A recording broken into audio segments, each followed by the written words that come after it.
Hi, howdy, my name is Maddie, and this is my book corner. Welcome. So I have made a lot of changes to my space just in the past few weeks. Hold on, I'm gonna adjust this. Everything has kind of been shifted around a little bit, and I really love the way that it just all turned out. But I've also kind of been just not filming any videos. I've been focusing a lot on editing the videos that I filmed with my best friend for our book club, Lit Ladies Book Club. Check it out, link in the description, etc. That hasn't left like a ton of time to film my own stuff, and I've kind of been like sort of in a rut with like, what videos do I even want to film?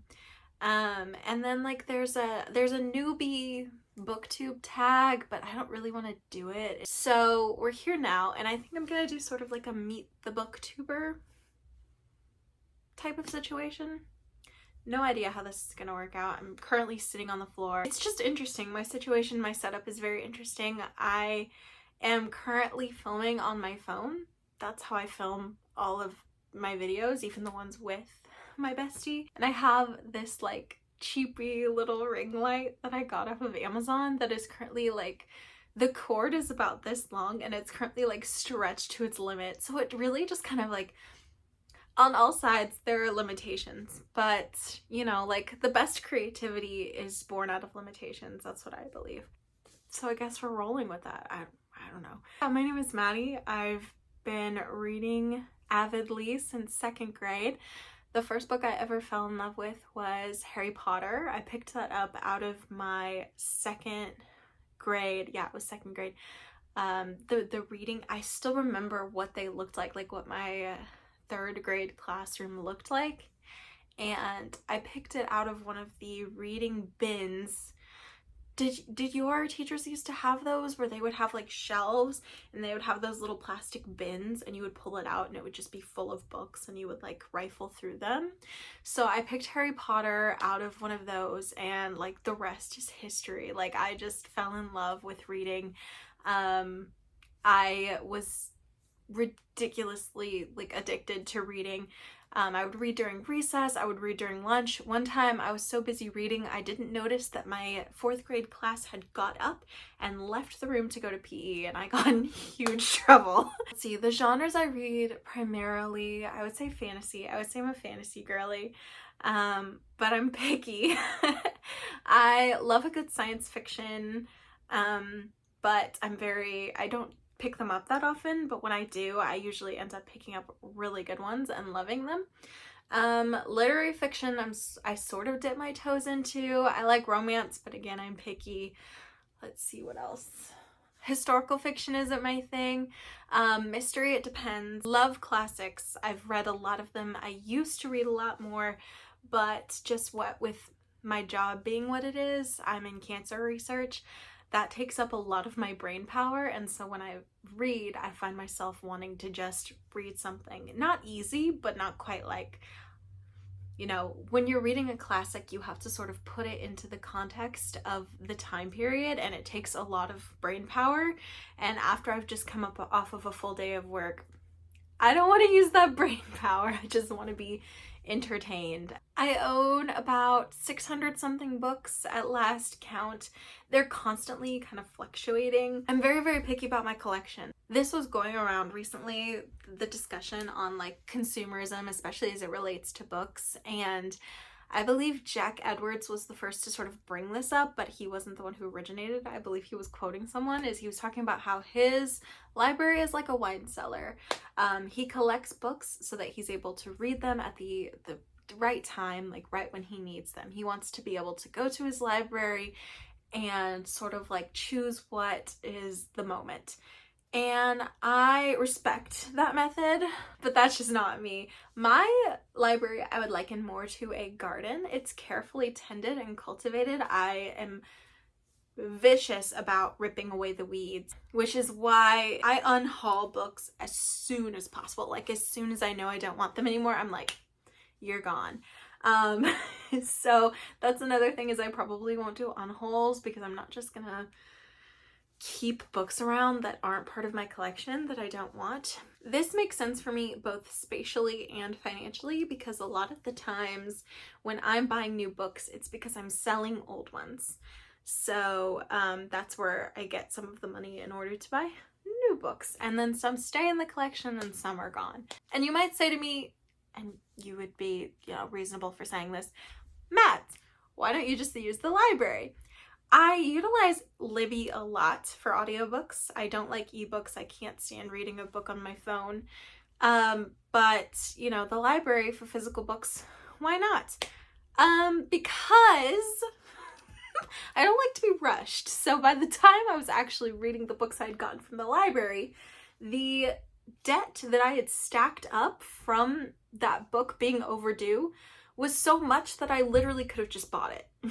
And so for me, it's sort of an investment in my hobby. It's a monetary investment in like my time, and I'm okay with that. I feel like it all balances out relatively well. Okay, I kind of lost my train of thought on that, so I'm just gonna call it good because I have the tendency to ramble. So yeah, like I said, I'm working with equipment that's like not high tech at all. Not even a little bit. So I'm not sure how to do this. What I wanted to do for this little Meet the Booktuber video is sort of show you my shelves and show you my book collection and talk about it a little bit. I have no idea how I'm gonna do that. I think probably it'll, I don't know, we're just gonna wing it. Like guys, we're just gonna wing it. I'm gonna talk about my book collection. I'm gonna talk about some of my favorite books. What else do you guys wanna know? I don't know, I can't think of anything. Okay. Here's what we'll do. We won't like overthink it. Hi. So I've tried to film my explanation for why I started this channel several times and it just wasn't working out. I was just rambling and I just couldn't like put my thoughts into words. But then the other day I watched a video essay by Mina Lee. I'll link it down below so that you can check it out as well. And it's called The Hot Girlification of Reading, something along those lines. And basically one of the things she said in that video is about sort of like mass consumerism of books that we've been seeing since the pandemic. And she's talking about also content creators and how, especially when it comes to like bookstagram and book talk, they all kind of talk about the same books. And the reason why that is because there's social credit in that there's such a wide audience. You're much more likely to reach an audience if you talk about something that's more widely known, which makes sense. And maybe that doesn't really need to be said. Maybe that's a duh moment. But for me, it was eye-opening in that I was finally able to put into words why I want to start a book review YouTube channel, book review / writing YouTube channel. The writing part has always been easy. It's because I want to document this journey, and because I believe that if you are following me and you like my reviews and you have a similar taste in books as me, which you'll find out like as I start to make more videos and talk about more books, if we have similar tastes, then you'll probably like my books. Just seemed logical to me. So that's the writing part. But the reading part, like, that was more difficult to pin down because why do I want to start my own booktube channel? What's my unique take? What's my edge? What's my brand, if you will? I don't think I will. I don't like it. I think it's that I want to kind of branch away from that. I want to kind of like take the risk of reading books that maybe people have never heard of. Someone who does this really well, I find a lot of inspiration from, is Murphy Napier. I love her channel. I feel like she kind of just reads what interests her, and her reviews are always so engaging and so interesting, and she has such a unique point of view. So that's kind of what I'm going to be doing. And if this is shaking, I'm sorry. Bounce. It's because I literally have the tripod on a couch. Let me see. Maybe that'll help. I literally have this set up just on my little reading couch. I have this tiny tripod. It's like yay big. I am an amateur, but I feel like I have a unique perspective. So so that's why I'm here. I'm just gonna be winging it. I'm just gonna be doing the best I can, and I hope that you guys enjoy. Also, disclaimer, I do sometimes read popular books, book talk books, etc. I've been known to enjoy the occasional Sarah J. Maas. I just don't want to focus on those necessarily. I kind of want to be like doing my own thing, going based on my own reading tastes, and you know, knowing that I'm not particularly special. There must be people out there like me who are kind of a little bit sick of hearing about ACOTAR. It's good, don't hate ACOTAR, but you know. The girlies who get it, get it. That's it. I think for the rest of this, I'm going to take you on a tour of my bookshelves, which I have failed at filming twice now.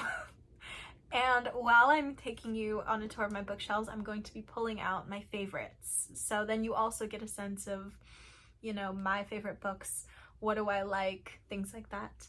A lot of my favorites are nostalgia favorites. It is what it is. So, without further ado, let's just get into it.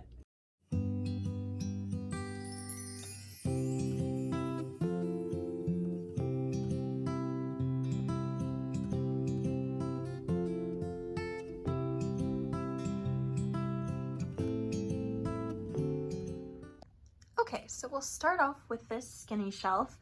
I have the Billy bookcases from IKEA because they're the cheapest and they're just great. They're so easy to put together and they look really nice in the space. One day I'd like to have more unique bookshelves, but for now, needs must. So up here I have my annotated copy of Little Women and my special edition copy of Little Women. The special edition is the one with all of the characters' letters and writings and things like that actually handwritten out and sort of tucked into little folders, so you can sort of interact with the book as you read it. It's really cute.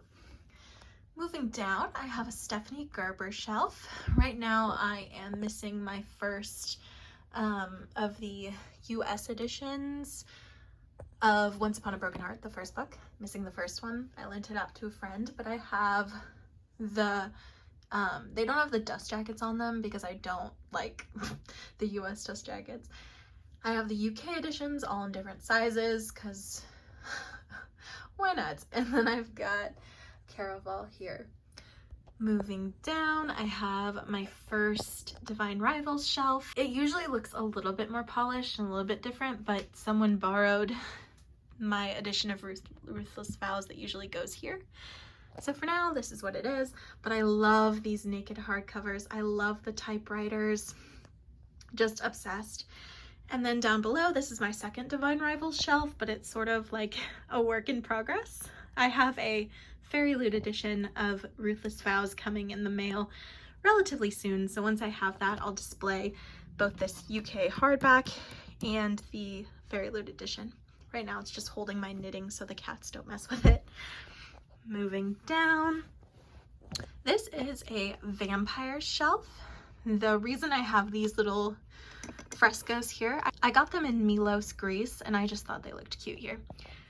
So I have Dracula Daily, which is where they put Dracula online, and then people were able to like comment, make fan art, make memes, etc. So that's how I'm planning on reading Dracula this year. I haven't read it yet, so I'm really excited.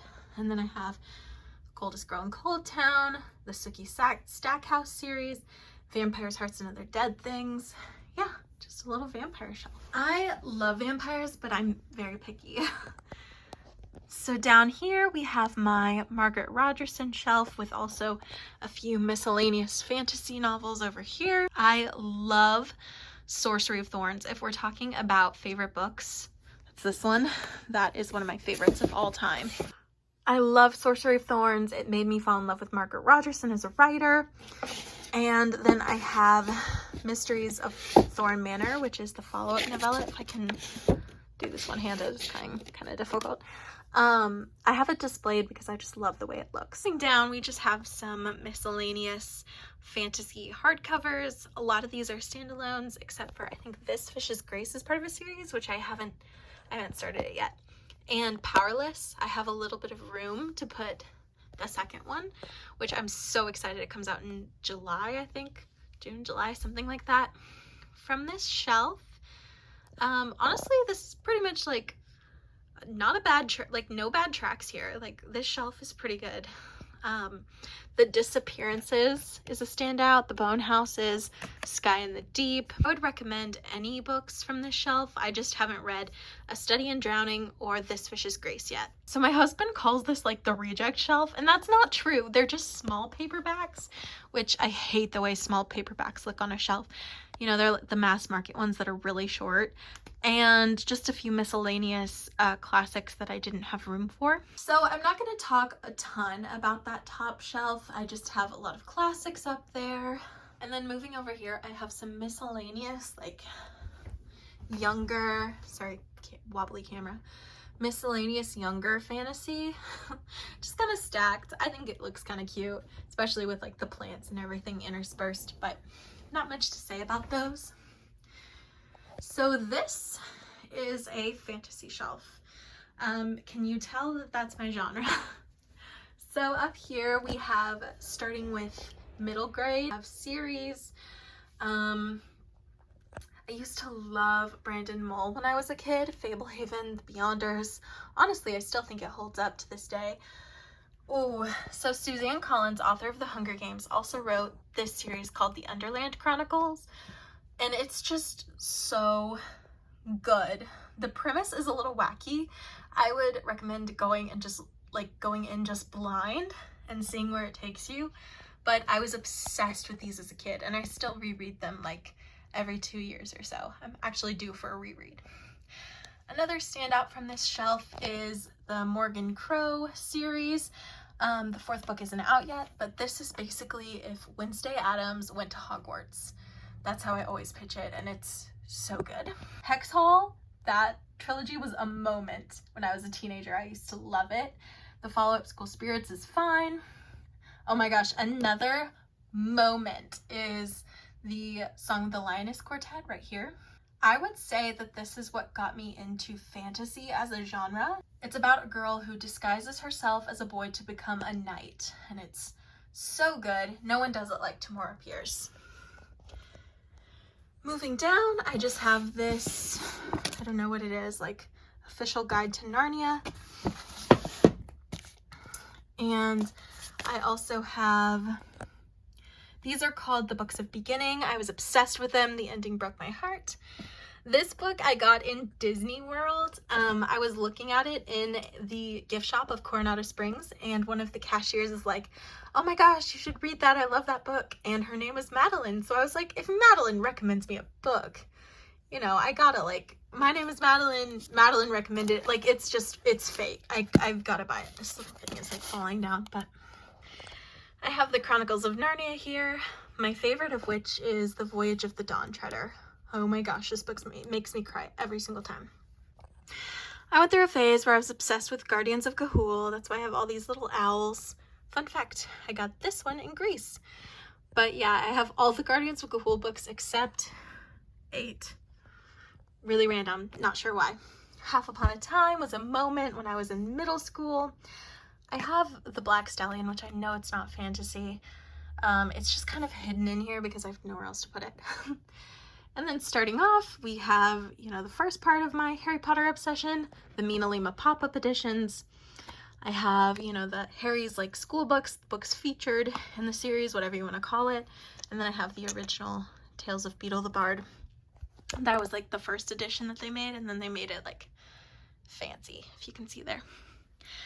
So next up, I have the illustrated editions of Harry Potter. If you were only going to buy one, although they're all fantastic, but if I were to recommend one, it would be The Prisoner of Azkaban. The art in that one is just phenomenal, unmatched, so good. I have paperbacks, which is what I read when I reread them, and then I have the hardbacks, because you gotta. And then I have this, which we won't talk about. Moving down, we still are in fantasy series, but now we're up to young adult fantasy series.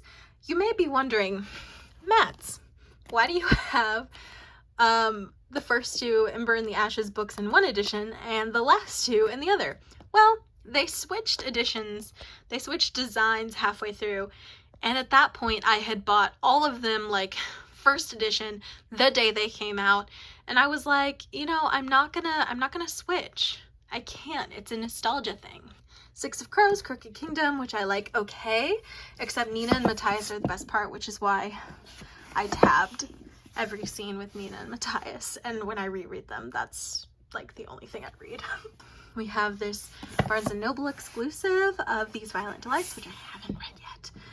Dance of Thieves, which I hear is phenomenal and I can't wait to read. I'm slowly collecting the Throne of Glass series, but I've only read the first two. These are the only ones I've read so far. Moving down, we have this shelf, which is dedicated to both dragons and fairies, because why not? So there's a gap there. It's because I had an edition of the second Aragon book, Eldest, but it was like beat up and without the dust jacket, so I just ordered a new one. And yeah, dragon books. I wouldn't say any of these are a favorite, although Fireborn was really, really good. Moving right along, we have a few fairy books. I have Emily Wilde, Half a Soul, The Cruel Prince. I wasn't a huge fan of the follow-up series of The Cruel Prince. I can't even remember what it was called, but so I just have the first three and I'm happy with that. Last but not least, this is my adult fantasy shelf, which as you can see has room for growth. Oh, so does this one. If you ever see gaps, it's because there's room for growth and I wanted to leave space to be able to buy new books. So standout of this shelf is A Discovery of Witches, which is so close to being a favorite. I just really adored that series. It was so good. And The Lies of Locke Lamora, which is also super close to being a favorite. I binged that in like 3 days. I was obsessed with it. Okay, so this is kind of a contemporary shelf. Let's see, standouts would be Cold Town Jesus. It's written in verse. It's so beautiful. Flipped. I was obsessed with Flipped and the movie. The Candy Makers, The Wednesday Wars, although again, not a bad track. All of these are really, really good. And then over on this side, we have young adult and adult. Standouts would be, I was obsessed with Morgan Matson. Anything she wrote, I would read when I was a kid. Not so much anymore, but definitely it was an era. Sourdough was really amazing.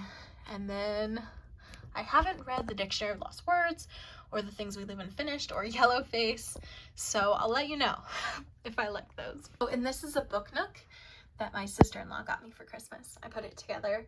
The light in it went out, but you might be able to see. She got it because she thought it looked like the Ravenclaw common room. Sorry, that angle was terrible. This is my romance shelf. I'm obsessed with it. I think it looks freaking adorable. Over here, I'm going to put the Bromance Book Club series because I'm collecting them. This is the fourth one. I've read the first, but I didn't own it, but I've ordered it. But this one is, I have a video about reading this. You should go check it out. I'll link it in the description. The two main characters are Russian and my husband's Russian, so it was really fun to read that. Emma of 83rd Street, one of my favorites. Not one of my favorites, but certainly one of the best romance books I've ever read. Certainly the best Jane Eyre retelling I've ever read. Meet Me in the Margins is so cute. Clean romance. Oh, anything Catherine Center, I'm obsessed. How to Walk Away, Things You Save in a Fire, and Hello Stranger. I'm gonna read her entire backlist. I'm obsessed with her books. Book Lovers by Emily Henry. The only Emily Henry I don't own is Happy Place because I hated it. Sorry. When in Rome, so good. Abby Jimenez's two best books, and no, I won't be taking constructive criticism. Lovelight Farms was amazing. I haven't read The Good Part yet. The Hating Game is what got me into romance. Tweet cute, adorable, better than the movies, adorable, summer reading, adorable, like just so much fun, this shelf. I love it. And then I have my little plant. So this is going to be a Brando Sando shelf. That's Brandon Sanderson for the uninitiated. I have not collected all his books yet though. This is sort of a young adult dystopian shelf, like for lack of a better way to put it. Standouts from this shelf are The Selection, which I definitely reread every couple years or so. The Lunar Chronicles, another favorite. I'm obsessed. If you love the Lunar Chronicles, I would definitely suggest Stitching Snow by R.C. Lewis. It's a little bit edgier, but so good. Very reminiscent of the Lunar Chronicles. So this is my mystery shelf with room for growth. I don't read a lot of mystery, so I'm guessing this is going to be like an overflow shelf. But for right now, standouts from this shelf. Well, there's a lot of like boarding school mysteries. That's the microtrope that I'm obsessed with. Like something weird happens at a boarding school. Night School is probably one of my favorite books of all time. However, it's a series and the series is not that good. I think what happened is like she was traditionally published for the first one and that edition is floating around somewhere, but then she wasn't published for the rest of them. So the rest of them, there's a decrease in editing quality, and it really shows. There's also a love triangle that gets dragged out within an inch of its life. Seriously, across 5 books. It's ridiculous. But this first one, just on its own, I love it so much. I don't know why. I just have a sentimental attachment to it. Moving down, we have probably the weirdest shelf. We have half Leanne Moriarty and half Charles Dickens. Very random, but there it is. It just kind of fit together really well.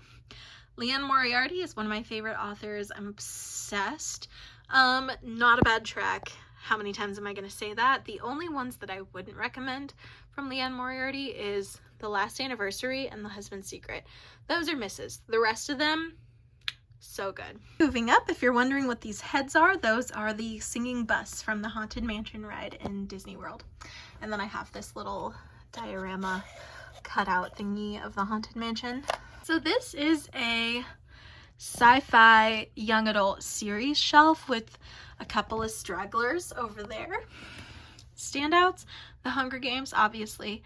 The Hunger Games are what inspired me to become a writer when I read the first one and was like, wow, this is what stories can do. That's amazing. I would love to do that one day. Illuminae is wonderful. I still have Divergent. I want to reread it at some point, but I actually have the collector's edition on accident of Insurgent. I ordered it on Amazon and that's what came. And I was like, okay, I'm not mad about it. I used to be obsessed with the Chaos Walking trilogy. I don't know if it holds up, but if I'm making a list of favorites, The Knife of Never Letting Go, that first read one, would be on that list. So would The Hunger Games, by the way. Moving down, we have my classic / retelling shelf. And then I have this little Peter Pan picture here, which I'll move so that you're able to see what's going on here. The Secret Garden is kind of just chilling here. It doesn't super belong here, but that's where it fit. So we just have some retellings. This one I love. I honestly reread that every couple of years, even though it's more of a middle grade. This is a trilogy about the 12 Dancing Princesses. It's by Jessica Day George, who is a legend. I have some Peter Pan retellings, which this is an indie published Peter Pan retelling that I really, really enjoyed. It's called Tales of the Windy. I've been waiting for the 3rd book for like years, and I don't think it's going to come out physically, just in Kindle. So that's deeply sad to me. So we've got some Barnes & Noble classic editions there. And then some more retellings, plus Frankenstein, Wizard of Oz, and randomly, The Bell Jar. Not sure what that's about. Okay, so this shelf is, we start off with Jane Austen, and then from here, this purple book, that second purple book, I should say, all the way to this edition of Pride and Prejudice. All of these are Pride and Prejudice retellings. So obviously, I love those. Oh, standout is Heartstone, which is a Pride and Prejudice retelling with dragons, and it's phenomenal.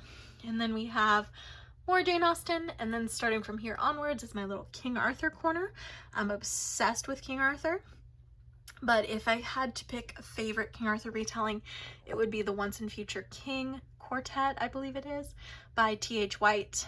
It is just phenomenal and beautiful and makes me cry. Also, fun fact, that series is what the movie The Sword and the Stone is based on, the Disney movie, as well as Camelot, the musical. Moving down with spooky underlighting because I can't figure out how to configure this lamp.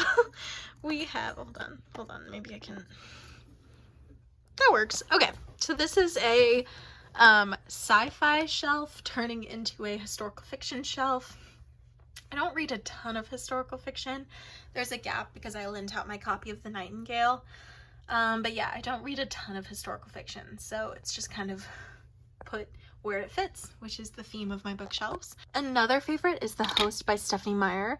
I love this book. If I could only read one book for the rest of my life, The Host by Stephanie Meyer. There's some classics. I love the way they look together. Standouts, War and Peace. I love this book. I read it when I was 16. Far from the Madding Crowd. Beautiful, beautiful book. Tenant of Wildfell Hall is low-key the best Bronte book. And no, I will not be taking constructive criticism. That's that. Not a lot to say there. This is my non-fiction shelf. I don't have a lot to say about it, to be honest with you. Like, it's cool. I like the books on here, but, you know, it's kind of just non-fiction. Last but certainly not least, I have floating over here on the wall my Anne of Green Gables little collection, which Anne of Green Gables is one of my favorites of all time. I love it. I love it so much. I could reread these every single year. I think I might do a reread soon. So that was that. That was really all I had for you guys today. I hope you enjoyed. I hope you stick around. Thank you so much if you've watched this far. This was kind of a mess, kind of chaotic, but hey, that's the brand. That's in character for me. Again, guys, thank you so much for watching. Bye!